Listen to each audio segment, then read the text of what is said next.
Hello everyone, it's another Wellness Wednesday and we kick off the month of April with a very interesting topic because April is Caesarean Section Awareness Month. It is estimated that 1 in 7 babies in South Africa are born through C-section. Who knows how many babies will be born through C-section after we're done with this episode. Anyway, welcome to Ask Your Doctors. I am your host, Dr. Kometsi Mukwili, aka Dr. K. Later on, please stay tuned for another COVID update with our regular co-host, Dr. Bunolo Mashishi.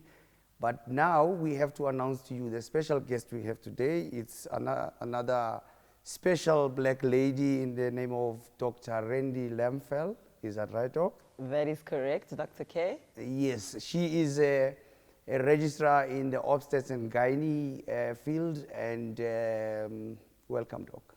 Thank you so much for having me, and a warm welcome to all our viewers, Dr. K. Thank you very much. Thank you for making the time. So now, Doc, tell me, you say you are a registrar in obstetrics and gynae. What's your background, Doc? Where did you start? The whole journey, from where it started? From the beginning. Yes, so please. I'm Dr. Randy Lamfel, as you said, aka Dr. Motivation. I'm everybody's favorite obstetrician and gynecologist in training. But my journey started in the Democratic Republic of Congo, where I was actually born.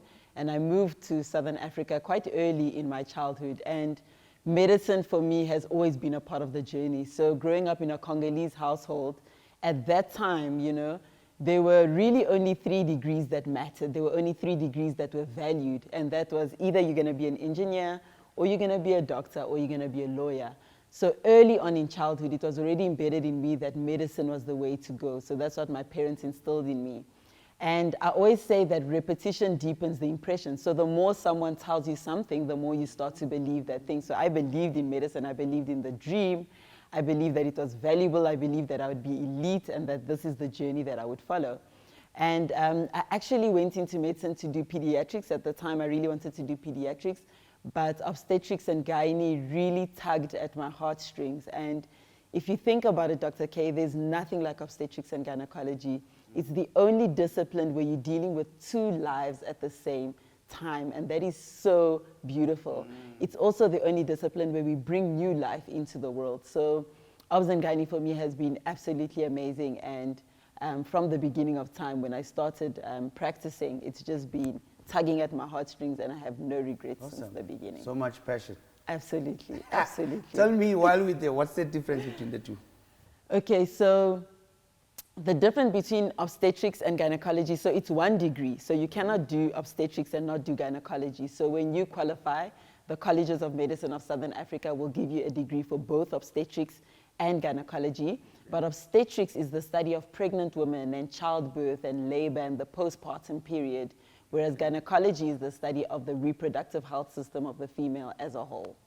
Now that we got that out of the way, Yes. guys, I hope that answers your first question. Obstetrics and gynecology.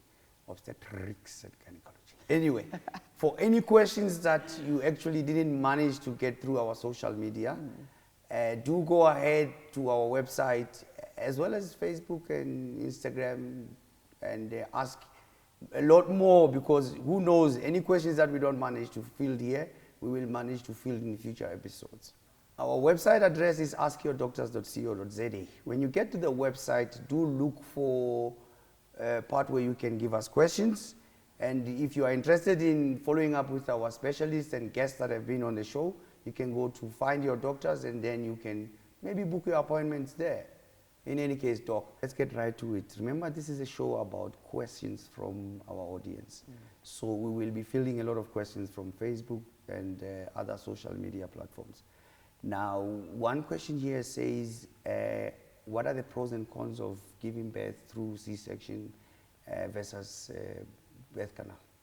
Okay, so as we know, with everything in life, there's always advantages and disadvantages of everything, like you mentioned. So with normal vaginal delivery, the awesome thing is that there's a short recovery period. So usually you need to be monitored for about 6 hours, and within 24 hours, you can be sent home. Okay. So that's the one big advantage of normal vaginal delivery. Okay. The second thing is that remember that this fetus is inside a water environment, they're in a fluid environment, and they're coming out into an air environment. So the lungs need to adapt from being able to survive in fluid to surviving in air.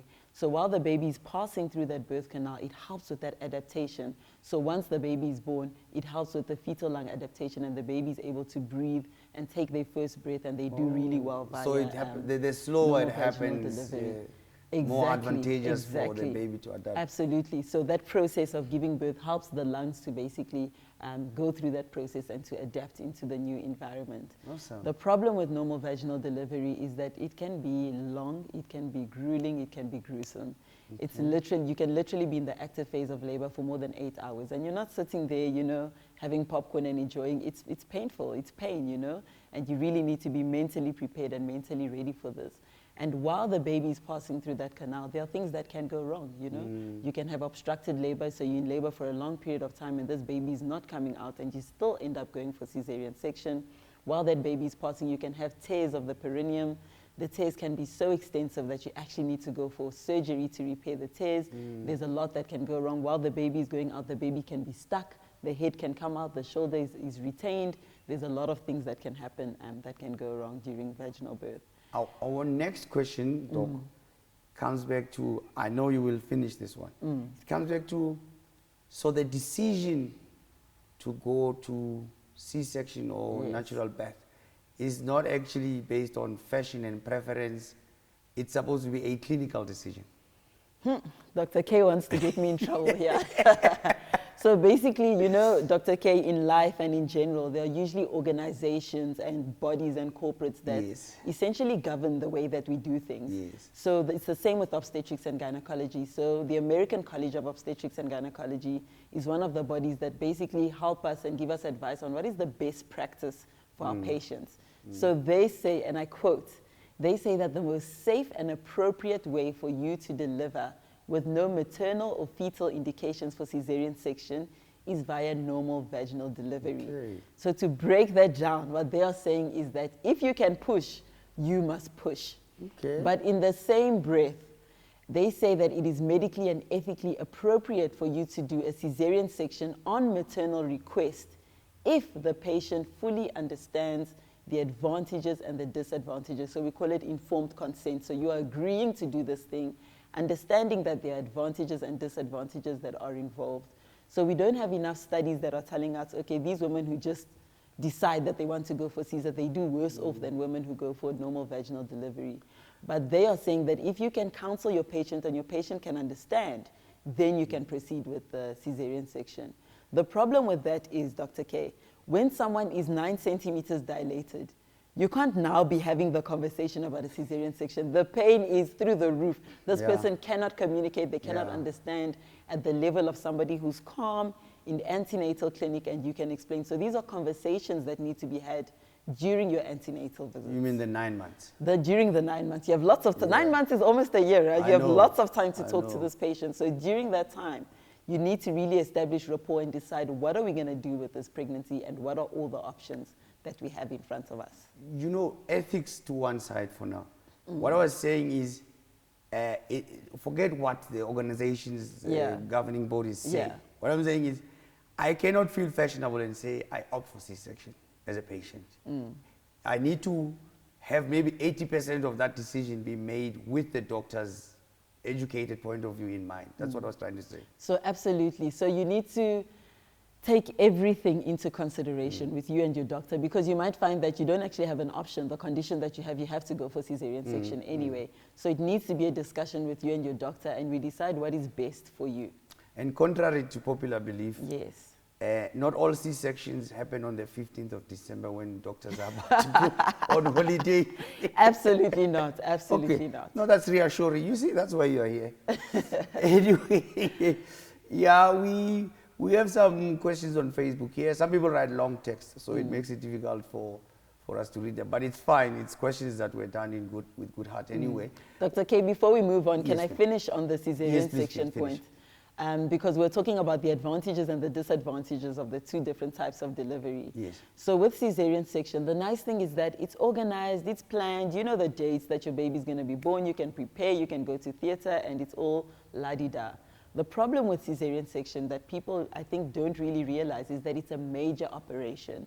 So there are 3 doctors involved. It's your surgeon that's involved, It's your anesthetist or your anesthesiologist, the person who's going to, basically the pain doctor, and then it's the neonatologist or the pediatrician who's going to take care of the baby. So it is a major operation. There are a lot of complications that can be associated with cesarean section. We are literally cutting through your body, through different layers of your body to get this baby out. So you can bleed so significantly that you need a blood transfusion. You can get an infection that's so severe that you need to come back to theater or you need to be readmitted to the hospital. There's lots of things inside the abdomen. It's not just the baby there. We cut there, there's bowel, there's bladder, there's... Don't freak us out, You know what I mean? I'm just telling you the realities. There's other organs that can be damaged in the process of the cesarean section. So a lot of the times people just say, I want a Caesar, but they don't understand what goes into having a Caesar. You know what I mean? No, I understand. I understand. And it's like with every surgical procedure, even removing a tooth is a lot more intricate than people accept. You know? Exactly. Yeah. Let's just say you will keep giving us the... As we go along. Yeah. Absolutely. Now, there's a question here that says, does doing it birth canal or Caesar have any effect on the hormones? Yes, so during the process of normal vaginal delivery, there are two hormones involved, namely oxytocin and prolactin. So oxytocin increases the amount of milk being secreted from the breast, and then prolactin basically stimulates the higher centers in the brain to produce a lot of milk. So there are some studies that have found that when you're doing a cesarean section, the levels of prolactin are a little bit lower after the cesarean section compared to patients who are having normal vaginal delivery. But it's not too significant. The production of breast milk will happen. That suckling of the infant on the breast is what stimulates the production of breast milk. So it's something that we can sort of overlook.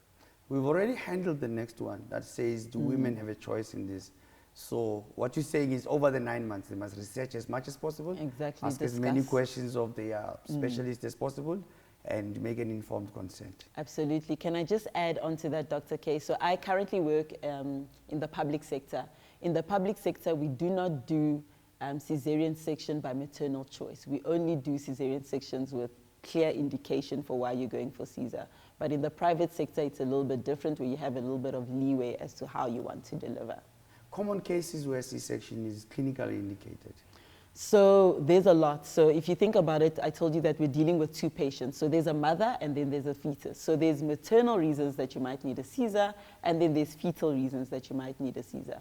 So maternal reasons, something that's life-saving, where you're looking at this mom and you're saying that this mom is going to do better if this baby were outside the womb rather than inside the womb. So conditions like your hypertensive disorders, your preeclampsia, eclampsia, that's basically where you're fitting in pregnancy and your blood pressures are extremely high. We have to get that baby out because your blood pressures are high because this baby is inside, the placenta is inside, and the longer we keep this baby inside, the worse the maternal condition will be.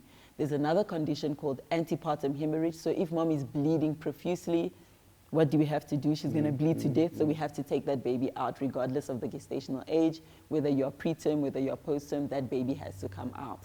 And then there's also fetal conditions. You can imagine that if you have a baby who's lying like this, transverse, that baby's not going to be able to come out, so you have to do a cesarean section. If you have a placenta, I don't know if you know about the afterbirth. So the placenta is what supplies basically the oxygen and nutrients to the fetus. If that placenta is lying where the baby needs to come out at the cervix, there's nothing you can do. That person needs to go for cesarean section. If you have a big baby, fetal macrosomia, a baby of more than 5 kgs, we know that that's associated with high risk. You're going to tear, you might have a shoulder dystocia, that person needs to go for cesarean section. So there's a whole host of reasons that you might need to go for a cesarean section. As long as it's discussed openly and you make an informed consent. Absolutely. You have to sign before you go into theater. And the doctors are ethical about it. Absolutely. Okay, cool. Now I'm happy. I'm sure the audience is happy too. Another question says, if someone has recently had a cesarean section, can they go back to the natural birth option in the future? So I think the best way to answer this is it depends. So it depends what was the indication for that Caesar, how many weeks were you when they did that Caesar, and what were the complications that came after that cesarean section. So essentially what it's called is TOLAC, which is trial of labor after cesarean, And if you are successful, it's then called a VBAC, vaginal birth after cesarean section. Okay. So funny enough, there's actually a 97% success rate of having a normal vaginal delivery after you've had a cesarean section. That's the first cesarean section. There's a 97% success rate of you delivering normally after having the first Caesar. And that's because? It's just possible. You heal and then your uterus can still Oh, you mean chances normally. are you can still do it? You can still do it. Okay, cool. However, there are a number of things that need to be in place before we even allow you to trial that scar. So first of all, you need to be in an institution where there's a theater readily available for any emergencies. Okay. You need to have skilled personnel that can perform the cesarean section for you. You need to have trained midwives that are going to monitor you in your pregnancy. Once you're in the active phase of labor, we need to literally have the CTG monitoring that baby all the way through until you deliver. You need to have a pediatrician that's on board to receive that baby after the baby is born. So it is indeed a high-risk procedure. And a lot of people come in with 2 Caesars and they still want to try and deliver normally again. So with our practice in the public sector, after 2 cesarean sections, we do not allow you to vaginal birth anymore. However, the literature will say that after the second one, you can still try. The success rates are still there. After the third one, there's barely any data because I don't think any obstetrician in the world is trying to do a normal vaginal delivery after cesarean section. And I just want to take it back to you, Dr. K. For those of you who don't know, the viewers at home, Dr. K recently celebrated his birthday. Happy belated birthday. But we know that in your prime, Dr. K, you know, when you were still younger, I'm sure that the prime is now. The prime is now. Yeah. The pre-prime, in your pre-prime, I'm sure that you enjoyed a game of football, right? Yes. So I want you to imagine that you have this soccer ball, right? Yeah. And I cut the soccer ball open, right? All the air from the soccer ball is released. And then I stitch the soccer ball up, right? Now you take this thing, you take it to the engine and you ask them to pump it up for you. Now if they pump and keep on pumping, what's going to happen to that ball? It's going to explode. It's going to explode. And the stitches are getting weaker and weaker. The stitches are getting weaker and weaker and it's going to explode. So that is our biggest concern with trying to deliver vaginally after cesarean section. We call it uterine rupture.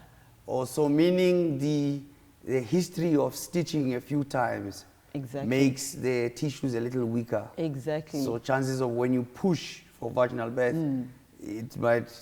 Exactly, that's exactly the problem. And even if, for example, you were cut in a certain way, if you were cut vertically, it makes it weaker as well. If you were cut at the top of the uterus, it makes it weaker as well.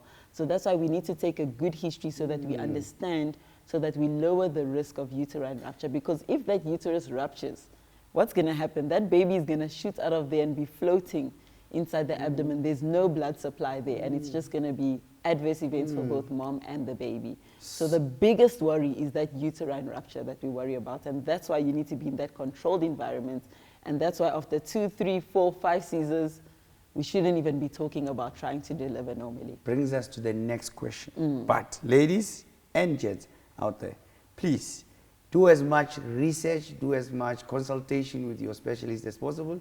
It's not just, I feel like doing Caesar, I will do Caesar. Next question, how many Caesars practically can one have? So there's no actual limit. Like there's no, I can't say to you, or I can't say to your wife, Dr. K, listen, this is the 3rd Caesar, this is it, let's sterilize. We can't do that because we can't force you to do a sterilization procedure. But we advise that after the 3rd cesarean section, you need to think about sterilizing. So sterilization is awesome because it's done at the time of the Caesar. We're already there, the tubes are there, so we can just tie the tubes while we're in there. So we advise 3 cesarean sections and then sterilization, but it's not a forced procedure. We've seen people with 4 Caesars, we've seen people with 5 Caesars. It is possible, but it is just not ideal. Okay. And there's a question here, I don't know how to rephrase it, that says, is it true that having multiple C-sections can make your organs indistinguishable? I don't know what that means. Let me try and make it a little bit more practical for you. So in your pre-prime that we spoke about earlier. Which is now, Which is now. Before, this is the prime, the pre-prime is earlier, right? So when you used to have games of soccer, I'm sure you've got battle scars somewhere on your body, Many of them, I was good. Exactly, you were good, right? Yeah. So imagine that you had the same battle scar over and over again. So if, let's say, you scraped your knee, right? That knee heals, right? And what does it look like when it heals? Scarred. It looks scarred. Yeah. Now imagine every year you went and you hurt that knee the same way, the same way, the same way, the same way. Would that knee look the same as it looked before. No, it won't. No, it won't. Obviously, it won't. And so it'll bleed easier with the next injury. Exactly. So remember that we are cutting through the same layers, through the same place, over and over again. And what your skin does, or your body does, is it's trying to heal. So it's going through an inflammation process, it's going through a repair process. And in that process of trying to heal, it's like trying to put things together. So this must come together, that must attach, that must attach. So at the end of the day, you have something called adhesions. So when you're doing someone who's a previous Caesar times 1, times 2, times 3, times 4, the anatomy is so different. It becomes difficult. And for some reason, inside the abdomen, things are not compartmentalized. Like you don't open the abdomen and you see a box with your bowel and a box. It's everything in one. So once you've been there the first time, things start to adhere to each other. The bowel can be stuck to the uterus. The bladder can be pulled upwards on the uterus. So you need to start having skill, and you need to be able to distinguish all the different organs in order to perform the cesarean section, because you need to get to that baby. You're on the skin and you need to get all the way to the baby, get the baby out. You need to be able to close every single layer back up to the skin. So it's not that easy. The more cesarean sections you do, the more the anatomy is distorted. Okay, no. Our audience is clever. They know these things. They're very clever. This question must come from one of your fans that addresses you directly. Dr. Randy, I had a C-section with all my children. However, the last one, they made 2 incisions, lacerations. Why is that? Oh, shame. So that, it sounds like an inverted T scar. So where they cut this way, and then they cut this way as well. So it's not cute. It's not the cutest one. But remember that, as we were mentioning, the more cesarean sections you do, the harder it becomes. So at the end of the day, what are you trying to do? You need to get that baby out of that uterus, and you need to do so by any means necessary. So sometimes you're performing the cesarean section and you've cut horizontally, but you just cannot access. You cannot access. The bladder is in your way, everything is in your way, and there's nothing else you can do, but you have to go T. So I'm sure that this person had a very difficult delivery, and probably the surgeon struggled a little bit, and the only way for them to get that baby out was to perform the inverted T. So those are things that you need to discuss. Remember, we said you've got 9 months. But use that 9 months wisely with your patients, because those are the things that they need to know about, the adverse events that might happen during the process of giving birth. And as a follow-up to that, the question says, because now I've got constant pain in my umbilical cord. Is that related? Yeah, it can be related, because sometimes we cut around the umbilical cord. And remember that there's nerve supply going everywhere around there. So that's probably related to the pain from the surgery. And itching of surgical wounds during cloudy days, like today? I find that so interesting. So you know, like when you're cold, what does your body do when you're cold? You're like this, right? You're trying to insulate, you're trying to keep all the heat together, you're trying to produce your own heat. So the same thing happens with the scar. So the scar basically does this, it tries to contract. And when that scar contracts, the scar tissue is contracting, sometimes it causes pressure on the nerves that are supplying that scar, and that's why you feel the pain and the itchiness. So the best thing you can do for yourself in that case is to try and do adequate scar care, so that you make sure that you stay warm around that scar. So a water bottle really works really well in that instance. Okay, let's talk spinal anesthesia. Is it also epidural? Same thing? No, it's not the same thing. So spinal anesthesia is what we normally give for a patient going to cesarean section. So they'll basically clean your back. This is the anesthetist or the anesthesiologist that we're speaking about. So they'll basically clean your back, and in the lower back region, we call it the lumbar region, they'll give you local anesthetics, and then they'll come in with a spinal needle. So that spinal needle, they basically go into the epidural space, they get some cerebrospinal fluid back, and then they inject you. So what we're trying to do is we're basically trying to cut out the pain fibers all the way down, because we're going to be cutting around here, right? Maybe up to the umbilicus. So from T10 is the umbilicus, so all the way down we remove the pain fibers. The problem with this is that patients don't understand that we don't remove the sensation of touch. So you will feel them touching you. When we're cutting, and pressure. Exactly, you feel pressure and you feel touch, and patients don't realize that. So sometimes they interpret it as pain, but the pain fibers are gone. It's just that you can feel that, and there's something going on here, especially when we're pushing the baby out. That's when they start to panic a little bit. So the pain fibers are gone. You will not feel pain, but you will feel touch and pressure. Okay. After that, long-term back pain? So not really. It's short-term back pain, yes. But long-term back pain, years and years to come, there's many studies that have been done, and they found that it's not really associated with long-term back pain. But short-term back pain, definitely. You can also have epidural headaches. Like I said, there's complications with everything, hey, Dr. K. Like the spinal can cause you severe headaches. The spinal can be a high spinal. So, you know, we said we want to take out the pain fibers from here. Maybe it can go up to the lungs. Now you can't breathe. Now we need to intubate you. Yeah. Or you can do the spinal and it fails. You're feeling pain. Now we need to put you to sleep. So lots and lots of complications that can Generally speaking, it's done in a safe environment where all complications are mitigated against. Absolutely, absolutely. It's what we were saying, that if you're going for a cesarean section, you need to have trained personnel that are readily available to deal with your case. So there's no need to be alarmed if you want to consider all your options. Just ask all the questions with your specialist before you get the procedures done. Absolutely. Okay, people are asking about scarring from C-sections. What's the best way to manage them before, during, and after?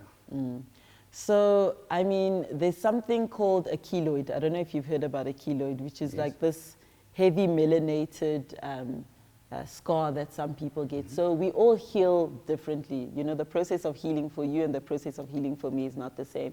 So some of us heal quite badly because of the collagen that we're producing. So if you have an overproduction of collagen, you'll find that you have this rugged scar that is just like, you know, stressing you out because it's visual, you can see it, and it doesn't look aesthetically pleasing.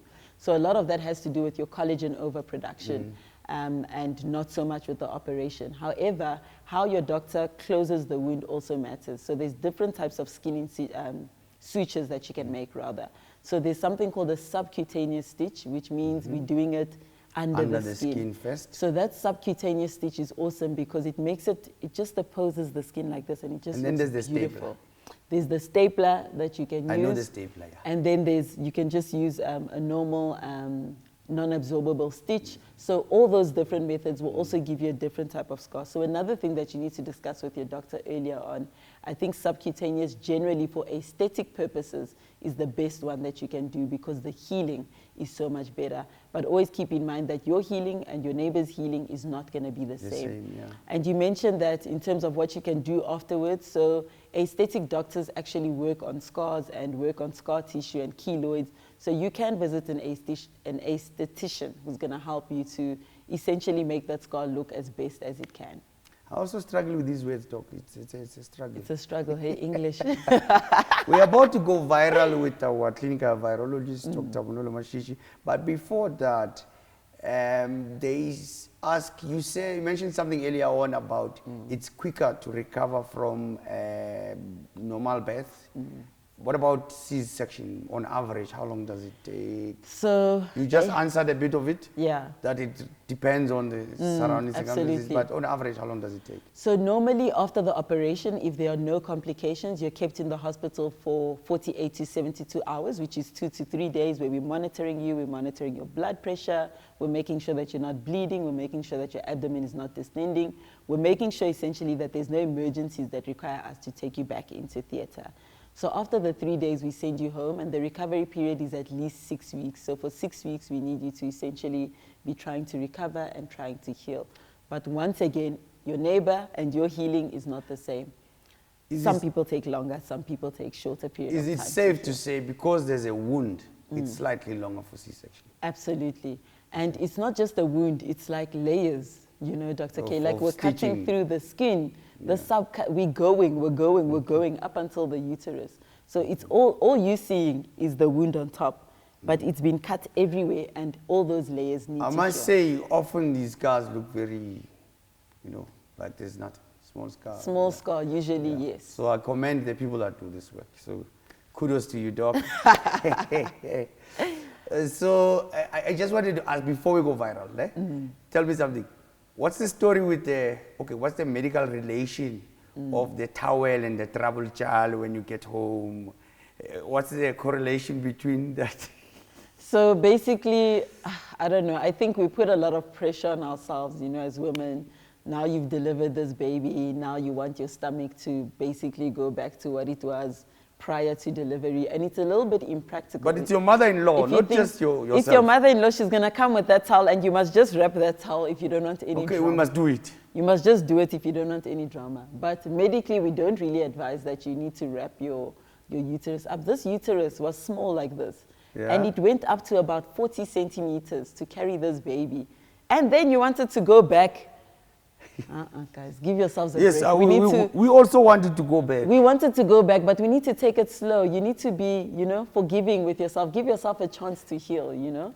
You shouldn't put too much pressure on yourself. Okay, Doc. Thanks for your professional opinion on that one. We wanted the uterus to go back. In any case, let's go viral with Dr. Bunolo Mashishi for more COVID updates. So the benefits of the COVID-19 vaccines are quite extensive. Firstly, the vaccine protects us against the past, the current, and future variants that may come about. Also, the vaccine protects or has benefit against protecting us against long COVID.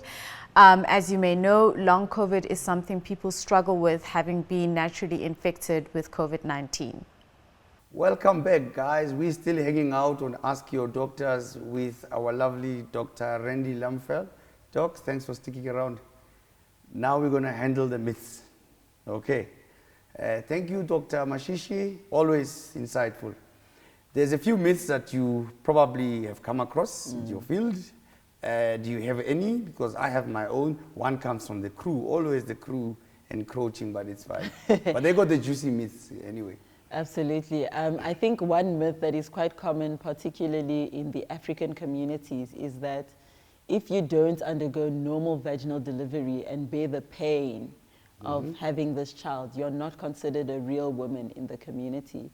And I think that's a myth that we need to move far away from as fast as possible, because first of all, we need to understand that a cesarean section is a life-saving procedure, you know?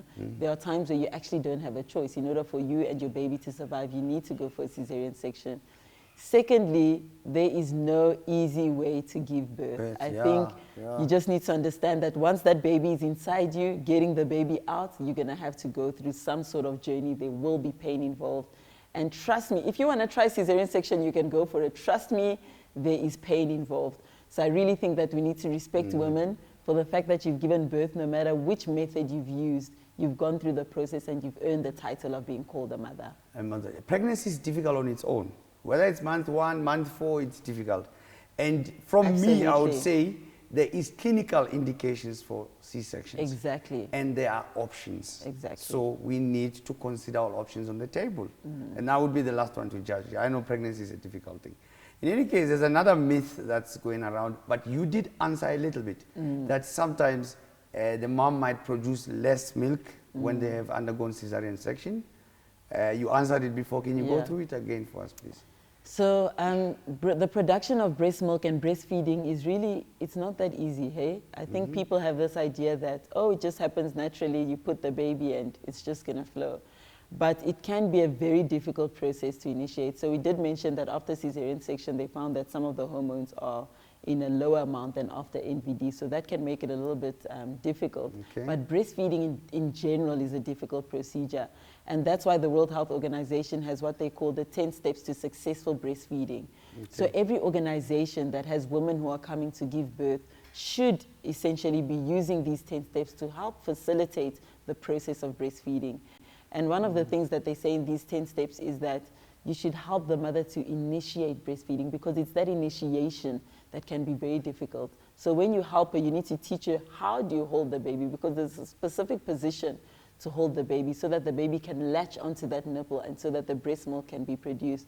Remember I mentioned that it's that suckling reflex, the baby sucking on that breast that tells the hormones, okay, let's produce, let's produce. So if you're not holding the baby correctly, the baby is not latching correctly, then it all together it's chemistry basically. Problematic. You need to get good chemistry between the mom and the baby. Exactly. Okay. And that is not easy, especially for a first-time mom. Okay. So what we need to be doing is we need to be helping our moms to initiate that process. And that can also be organized in the period leading up to childbirth. Exactly. The 9 months, there's lots of things to talk about in the 9 months leading to childbirth.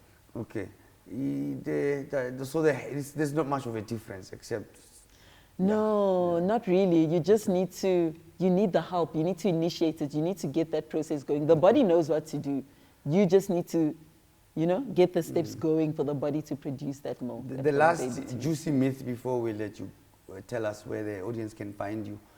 One of the crew members here, this gentleman here, is asking,